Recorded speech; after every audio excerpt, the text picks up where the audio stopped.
আশিক ভাই, আজকে একটা ফিল্ডিং সেশনও ছিল শুরুর দিকে। আসলে টেস্টে তো ফিল্ডিংটা অনেক জরুরি, মানে সব ফর্মের জরুরি, টেস্টটা একটু বেশি জরুরি। একটা উইকেট যদি কেমন দেখলেন, আর উন্নতিটা আসলে আপনি কিভাবে রেট করছেন আপনি যখন আসার পর থেকে এখন পর্যন্ত? থ্যাংক ইউ আপনাকে। আমাদের উন্নতি ডে বাই ডে হচ্ছে এবং প্লেয়াররা অনেক হার্ডওয়ার্ক করছে, স্পেশালি লঙ্গা বসন ক্রিকেটে প্রেজেন্ট স্লিপ ক্যাচ, তারপর high catch, deep fine leg, deep square leg, এই ধরনের ক্যাচিং বেশি হচ্ছে, close catching, against spin. So আলহামদুলিল্লাহ তারা অনেক ভালো করছে। 5+ স্টার রেটিং প্রাপ্ত দেশের সর্বোচ্চ বিদ্যুৎ সাশ্রয়ী ওয়ালটন এসি স্মার্ট কমফোর্ট এখন নেক্সট লেভেলে। কন্ডিশনটা আপনি আসলে কেমন দেখছেন? আমার মানে আমরা যেমনটা দেখছি সিমিলার কাইন্ড অফ, আমি যদি বলি যে অনেকে বলছে এখানে যারা আছে যে এশিয়ার যারা সাবকন্টিনেন্ট টিমগুলো আছে তাদের জন্য অস্ট্রেলিয়ার বেস্ট একটা কন্ডিশন মানিয়ে নেওয়ার জন্য আপনি আসলে কেমন দেখলেন? অনেক ভালো হয়েছে যে আমরা একটা প্র্যাকটিস ম্যাচ খেলেছি এখানে। ফলো আপ করা হয়েছে যে কে কোথায় কোন জায়গায় ভালো করছে, এবং প্র্যাকটিস ম্যাচে ওরা খুব ভালো ফিল্ডিং করেছে, ভালো ক্যাচ ধরেছে। কন্ডিশন আসলে এটা আমাদের মনের ভিতরেই। আমি যত কুইকলি পৃথিবী যে কোনো জায়গাতেই যত কুইকলি আমি অ্যাডাপ্ট করতে পারবো, এটা নিজের জন্য ভালো। খুবই চ্যালেঞ্জ তো আপনি মনে হয় দেখছেন না, মানে যদি বলি যে আসলে ওয়েদার বা সব কিছু মিলে বাংলাদেশ তো আমরা অনেক আগেই এসেছি এখানে, এবং প্লেয়াররা এটার সাথে অ্যাডাপ্ট করার চেষ্টা করছে, এবং অনেকটা হয়ে গেছে। আমি বলবো যে 90% অ্যাডাপ্টেবিলিটি হয়ে গেছে ওদের। হ্যাঁ, প্রতিপক্ষ টিমে অনেক বড় বড় ক্রিকেটার আছেন, ট্রাভিস হেড আছেন, মিচেল স্টার্ক আছেন, যদি বোলিংয়ের কথা বলি, এবং তারা ফিল্ডিংও আসলে দারুণ।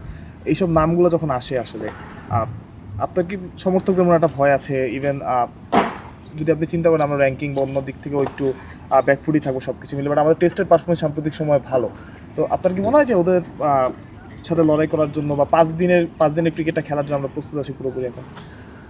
আলহামদুলিল্লাহ আমাদের প্লেয়াররা মানসিকভাবে প্রস্তুত খেলা টেস্টে লড়াই করার জন্য। আর ক্রিকেট আপনারা জানেন যে এটা গোল গোলে খেলা। এখানে আমরা মানসিকভাবে এবং শারীরিকভাবে দুইভাবেই আমরা প্রস্তুতি নিচ্ছি, এটা দেখা যাবে মাঠে। লিটনের আপডেটটা কি যদি একটু বলতেন? আজকে আমরা ফুটবলেও দেখেছি ফুটবল খেলছিলেন, এবং আজকে ব্যাটিং হয়তো করেননি, বাট লিটন কি ফিট আছেন কিনা, আমরা লিটনকে পাবো কিনা প্রথম টেস্টে? হ্যাঁ, আপনারা দেখেছেন লিটন স্লিপ ক্যাচের সময় সে কিপিং করছিল, এবং তার মুভমেন্ট অনেক ভালো। আলহামদুলিল্লাহ।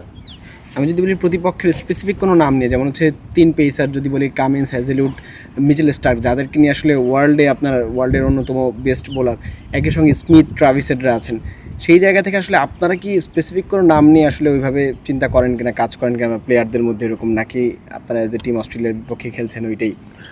না, অ্যাকচুয়ালি খেলাটা হলো আপনার কুকাবুরা বলে, এখানে নামের কোনো পরিচয় নেই। আর আপনারা দেখবেন আমাদের প্লেয়াররা অনেক এক্সপিরিয়েন্স, অনেক দিন ধরে টেস্ট ক্রিকেট খেলছে, এবং তারা জানে কাকে কীভাবে কখন মোকাবেলা করতে হয়, এবং কীভাবে ক্রিকেটটা খেলতে হয়।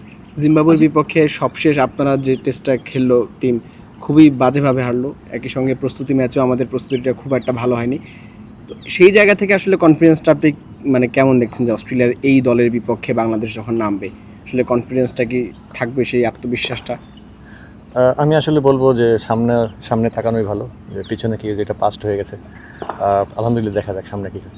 আশিক ভাই, আমার একটা কোশ্চেন সেটা হচ্ছে যে অস্ট্রেলিয়ার মতো দলের বিপক্ষে যখন খেলা হয় তখন আসলে সুযোগটা খুব কম থাকে। অনেক সময় ফিল্ডিংয়ের ক্ষেত্রে হাফ চান্সেসগুলোকেও আসলে ধরতে হয় ক্যাচ হিসেবে যদি আমরা বলি। একই সাথে মানে তারা সুযোগটা খুব বেশি দিতে চায় না, একেবারেই কম।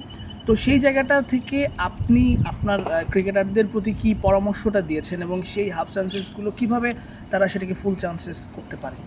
সবচেয়ে বড় জিনিস, সবচেয়ে বড় ব্যাপার সেটা হলো কনসেন্ট্রেশন ধরে রাখা। লঙ্গার ভার্সনে আপনারা দেখে থাকবেন যে অনেকক্ষণ ধরে বল আসছে না, বাট একটা আসে, একটাই ধরতে হয়। এবং স্পেশালি লঙ্গার ভার্সন ক্রিকেটে আপনার হাফ চান্সকে ফুল চান্স বানানোই হলো প্লেয়ারদের মূল লক্ষ্য। তো এখানে আমাদের প্লেয়াররা সজাগ থাকবে এবং সজাগ আছে, এটা নিয়ে কাজ চলছে, কনসেন্ট্রেশন কীভাবে বৃদ্ধি করা যায়।